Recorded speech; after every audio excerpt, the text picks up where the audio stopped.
আকাশত চাং পতা আৰু বগৰী গছত নাৰিকল বিচৰা একেই কথা। তাৰেই যেন প্ৰতিফলন ঘটিল আজি জনতা দল ইউনাইটেডৰ এক সংবাদমেলত।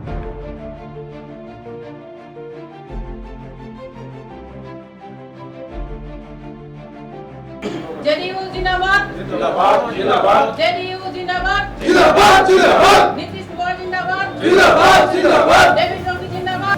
নিৰ্বাচনী বতৰত কোনে কি কয় ক'বতো নোৱাৰি। দেৱক এসমল্ল গুজৰ বৰুৱা জনতা দল ইউনাইটেডৰ অসম প্ৰদেশৰ মুখ্যমন্ত্ৰীৰ পদৰ ভাবী প্ৰাৰ্থী।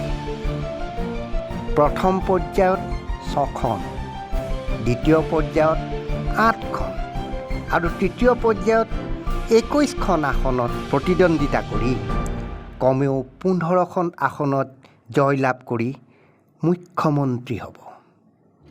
হাই ৰে, স্কাই ইজ দ্য লিমিট, অৰ্থাৎ আকাশ চুবৰ মন এওঁৰ ক্ষেত্ৰত প্ৰযোজ্য। শুভকামনা দেৱক এসমল্ল, শুভকামনা।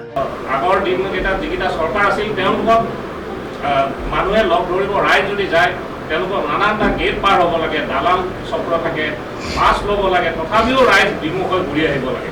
কিন্তু জনতা দল চৰকাৰ যদি আহে তেতিয়াহ'লে ৰাইজ চৰকাৰৰ ওচৰত যাব নালাগে, চৰকাৰ ৰাইজৰ ওচৰত আহিব। এইটো হ'ব আমাৰ 1 নম্বৰ প্ৰতিশ্ৰুতি। ৰাইজৰ পদূলিত ৰাইজৰ চৰকাৰ, জনতা দল ইউনাইটেড। তো আমাৰ যদি চৰকাৰ আহে এই কামবোৰ আমি নিজাববীয়াকৈ কৰিব পাৰিম।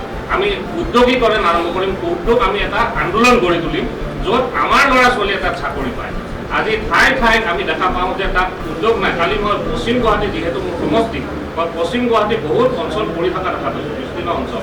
গতিকে ইয়াত উদ্যোগ গঢ়ি উঠাৰ বহুত সা সুবিধা আছে। গতিকে এনেকুৱা ধৰণৰ স্কীম আমি আনি পেলাই তাত আমি দিম।